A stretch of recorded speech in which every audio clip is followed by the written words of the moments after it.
Did you already create your carbon footprint for your CSRD reporting?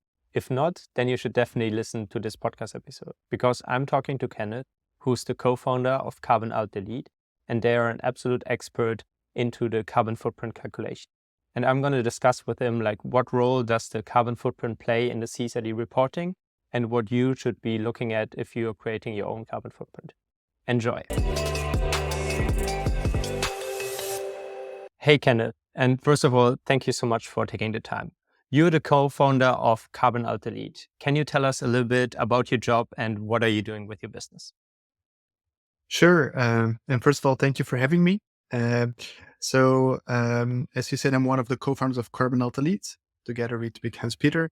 We are a carbon footprint software solution. So we build software that helps companies to calculate their full carbon footprint, scope 1, scope 2, scope 3. And our software is used by sustainability consultants across Europe to help their clients, companies, in tracking and reducing their carbon footprint. Okay. Super interesting. So a lot of the companies I'm talking to, they are right now mainly concerned with compliance and especially with the CSRD. So could you maybe connect a little bit the dots of like the CSRD requirements and carbon footprint accounting? Like how does the two go together? Yes, sure. So carbon footprinting, it's an important part of CSRD reporting, right? So you have all the different disclosure requirements linked to the E, the S, and the Gs. Mm-hmm. And there is one subset, E1, fully linked to climate impact of companies. And this E1 in itself consists of 9 disclosure requirements, all linked to your carbon emissions, right? What is your carbon footprint? Do you have a science-based? Do you have a target? Could be a science-based target or another target. Do you have an action plan? What are your climate risks? So all things that are very closely linked to your carbon footprint. So in order to have a compliant CSRD reporting, you need to have a carbon footprint calculation. Okay. And is the carbon footprint, because you already mentioned in the E1 part that there are different things. So is it enough to have a carbon footprint or are there other things related to the carbon footprint that are also required? It's more than just the carbon footprint, right? So part of it comes before the carbon footprint. So in E1, you also need to report on your energy consumption, and energy consumption is then typically an input parameter in a platform like ours to calculate your carbon footprint. Mm-hmm. But beyond your carbon footprint, you also need to report on what's next. Do you have a target? What is your governance around climate reporting? Do you have an action plan to reduce your carbon footprint? And to be exhaustive, there's also something on risk and opportunities. So what are the physical risks and the transition risks linked to your the climate physical risks and the climate transition risks linked to your operations? That Okay. all together is the E1 climate CSRD reporting. Okay. So if I understand correct, like there are a couple of topics around the carbon footprint that companies need to consider and then include into their CSRD report and especially the E1 part, correct? Yes, indeed, fully correct. And then it's also something that companies not need to do once, but need to update every year. Mm-hmm. So in your carbon footprint, CSRD makes it mandatory to update your scope 1 and 2 emissions every year. Scope 3, you can do only once every 3 years. But in Mm-hmm. practice, we expect that most companies will also do it on an annual basis. Because the thing is, once you start reporting and working your carbon footprint, you also just want to know how it evolves over time. So besides the regulatory requirement to do annual updates on scope 1 and 2, you also just want to know it as a company, right? To see where you are, how you evolve. So it's really a recurring thing that companies will need to do under CSRD. Okay. Maybe just as a quick side note, for those that are not familiar with the scope 1, 2, and 3, can you give a quick insight into what includes into, well, what does scope 1 mean, scope 2, and then scope 3? Yes, sure. So scope 1 are basically what they call the direct emissions. So carbon emissions really within the company walls, so to speak. Mm-hmm. So that's about burning fossil fuels to heat your buildings, what they call stationary combustion. It's about burning fossil fuels in your company cars or trucks, mobile combustions. It's about process emissions or leakages of cooling systems on your system, right? So fugitive emissions, process emissions. And so that's your scope one, really emissions that physically take place in a company's property, in their assets. Scope two is about electricity consumption. So emissions linked to electricity consumption. Technically, they don't happen within your company walls. They happen in the power Mm-hmm. plant of the utility from which you source the electricity. So it's an indirect emission, scope two. Scope three is all the other indirect emissions, right? So that's also where the complexity is. So that goes from emissions upstream. So emissions embedded in the products that you buy, employee commuting, business travel. If you take a Mm-hmm. plane, the emissions are scope one emissions of the plane operator, but are in the scope three of the company that travels with those planes. And also downstream. So use emissions linked to the use of products is also scope three downstream, right? They physically happen at the client side, but they are in your value chain. So that's scope one, scope two, scope three. Maybe a final note on that is that typically depends a bit on whether you're a service business or not. But scope three is the majority of the emissions. Even for production companies, 80% or more of their emissions is in scope three. Yeah. And I guess it makes sense then because scope three with like all the different distributors seems to be the most complicated that it then in the CSRD, you only have to do it or update it every 2 years and not then every year. Yes, so it's even every 3 years that you need to update the Oh, scope okay. three, scope emissions. Uh, and I think exactly for the reasons that you said, because it's more complex. Uh, I think the CSRD leaves a bit more room to not update it every year. However, what I see and what I very much believe in is that once you start reporting on it, even on your scope three, Mm-hmm. you want to know how it evolves year over year. Maybe not the full scope three, but if you start working on your employee commuting, which is something rather easy to do, and if that's really material for your business, you should do so. Then you want to track year over year the impact of your actions, right? So, Mm-hmm. so I definitely can imagine that companies will anyhow automatically start tracking their scope three on an annual basis, the majority of it. Yeah. So now that we're already getting a little bit into the technicalities of the carbon footprint, can you maybe explain how companies can measure their own carbon footprint just to explain the broad concept? Yeah. The the basic concept of carbon footprinting is actually pretty straightforward, right? It's a Mhm. multiplication of two factors. So on the one hand, you need what we call activity data, for instance, energy consumption, and that you multiply with an emission factor. What is the carbon content of that activity? Mhm. And then the multiplication of the two numbers gives you the embedded carbon emissions. Example, if you consume 1000 kilowatt hour of electricity, that 1000 kilowatt hour is your activity data. And then depending a bit on the country that you're in, you have a certain CO2 emissions linked to that kilowatt hour electricity consumption. And the multiplication of the two numbers gives you the embedded emissions. And then you need to do that for all possible sources uh, of emissions. So that involves quite some data collection, your energy consumption, your business travel, the goods and services that you procure, how your employees travel or commute. So on all of that, you need the kilowatt hours consumed, the kilograms procured, the kilometers driven. And then you need to match it with an emission factor. And that typically comes from a public source or ideally a supplier specific source. So ideally, your suppliers tell them, hey, for this product, this is the embedded emissions. Uh, and then you multiplicate everything. You put it under the right category in the greenhouse gas protocol, and you end with your scope one, scope two, scope three emissions. That's Yeah. in a nutshell how the process works. In practice, it takes a bit more time than this 1 minute description. Yeah.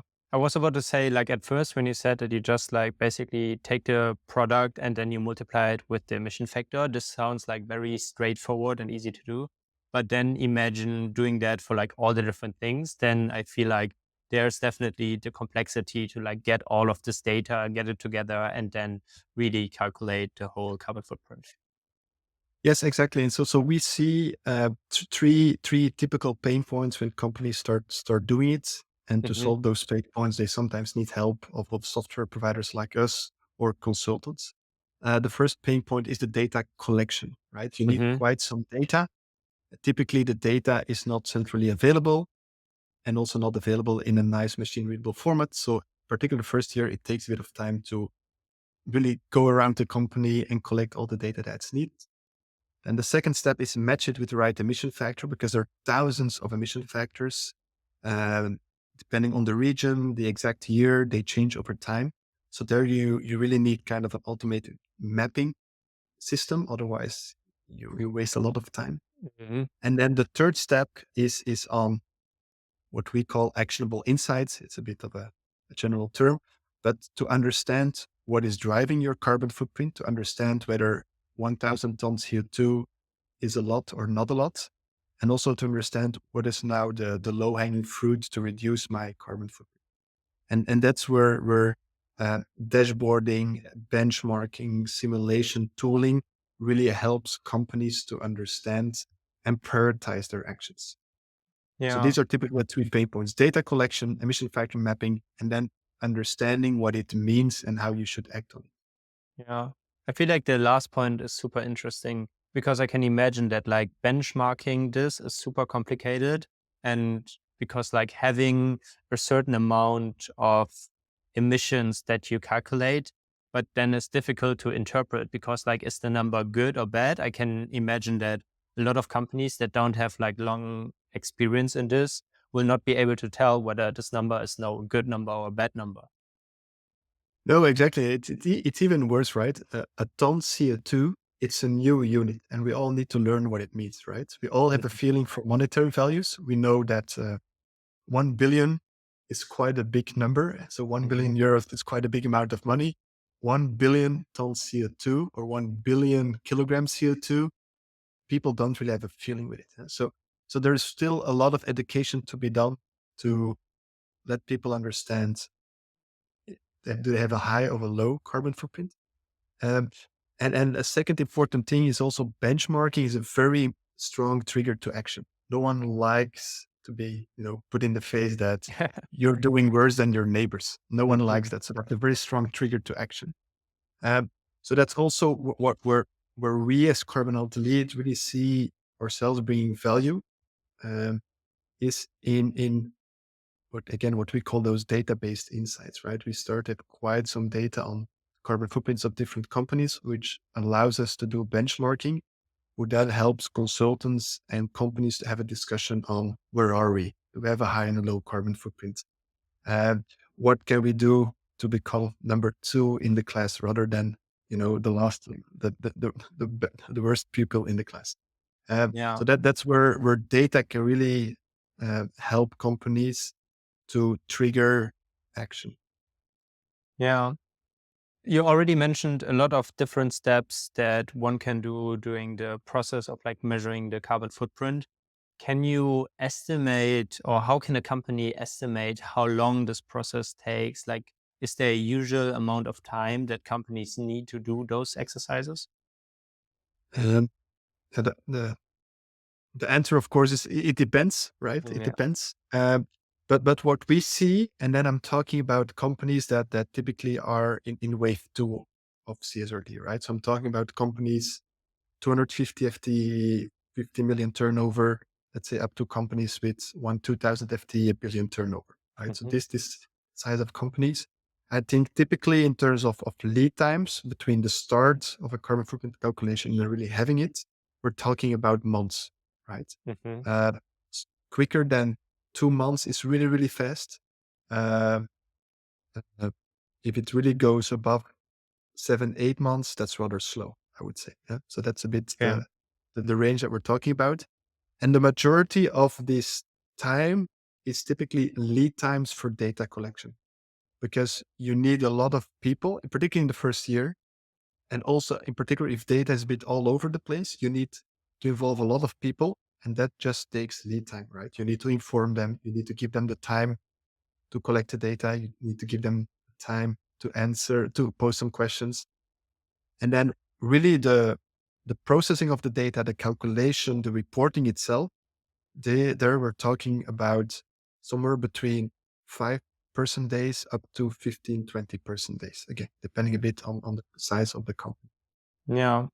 Uh, and that is then also why, at least if we talk to companies, we always advise companies to get started with their carbon footprint, right? Even if CSRD is still 1-2 years away from now, doing your carbon footprint takes some time. The first year will even take a bit more time because, as said, you need to start looking for all the data. Next, the second year goes quicker. So Mm. it's good to start now, have those pain points the first year without the regulatory pressure already there, so that when you really need to do it for real under CSRD, you can do it faster, better, correcter. Yeah. Drawing from your experience that you already have with Carbon+Alt+Delete and working with different companies, what would you say are common mistakes or misconceptions that companies still have about the carbon footprint? Um, we see two mistakes, Hmm. and they're kind of the opposite. Some people underestimate the complexity, Hmm. uh, and they think it's very easy. And typically those people then lean towards spend-based carbon footprinting. Spend-based is that you don't go to the kilowatt hours, but you just take the financial books. You see how much money you've spent on flights, and very rough, you estimate then the underlying emissions. Hmm. So they typically then underestimate the complexity of carbon footprint and then have a tendency to wait until it's too late, right? So that's some education needs to be done there that, hey, if you really want to have a detailed carbon footprint, it takes some time to do it correctly. Uh, the second mistake, it's actually completely the opposite, are people or companies that start to boil the ocean, right? Hmm. So in particular on scope 3, they get fully lost in the details, uh, and they start going down very deep already in year one, down to a level where basically the added value that you get from getting more data is basically zero. Um, because in particular in the first year, what's important is that you are directionally right. Right? Hmm. Carbon footprinting is by default also uncertain. There are a lot of assumptions in scope 3. So what is important is that you have your full scope 3, but in a pragmatic way. So with the data that's available, so that from that basis, you can then start to take actions or refine your data. So we still see a lot of companies that spend, according to us, too much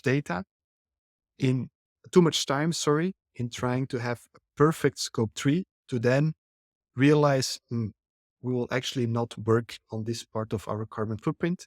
It's anyhow only 1.2% of our carbon footprint. Um, but okay, then they have still lost all the time and the effort.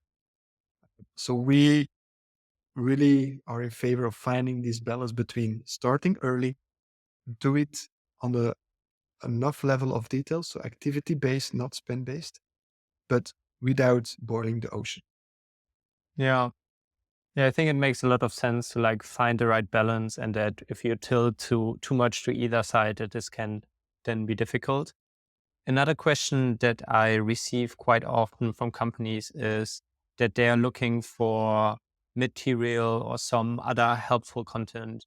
Do you have any guide or something like that that maybe summarize all the things that you already said, or some of your work that we could give to those listeners that are interested?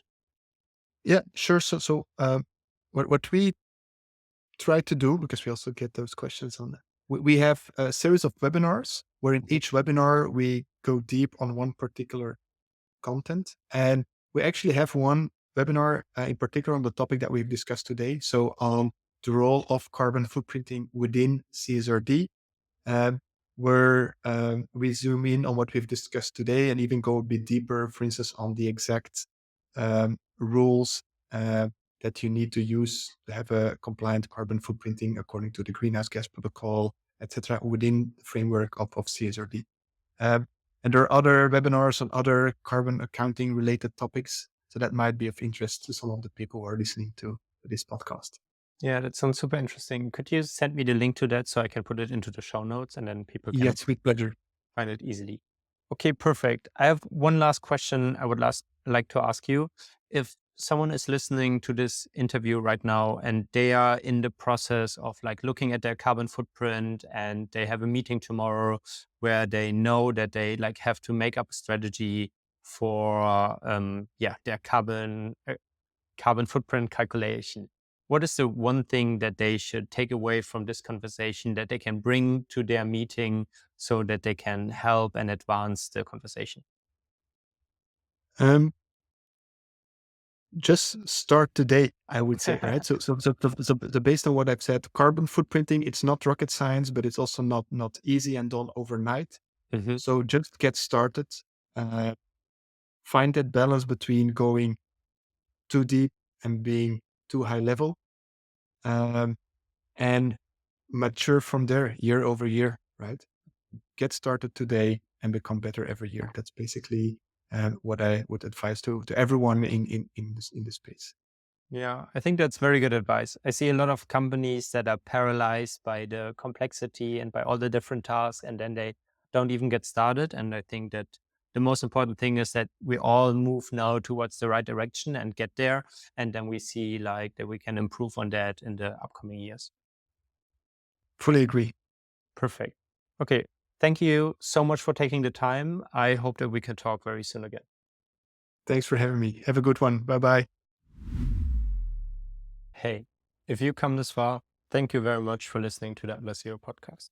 If you're interested in this topic, we just launched the AtlasZero Navigator, which is basically a product compiled of all the interviews we ever done, all the materials we either created or collected, comprised into one product. It basically helps you to understand all the sustainability reporting requirements of the EU, and we really think it's super helpful. So if you're interested, definitely check out the link below and check out our product. And also, and I have to ask this, please like and subscribe to our channel. Like it helps us a ton to reach more people. And at the end, our goal is to help as many companies as possible.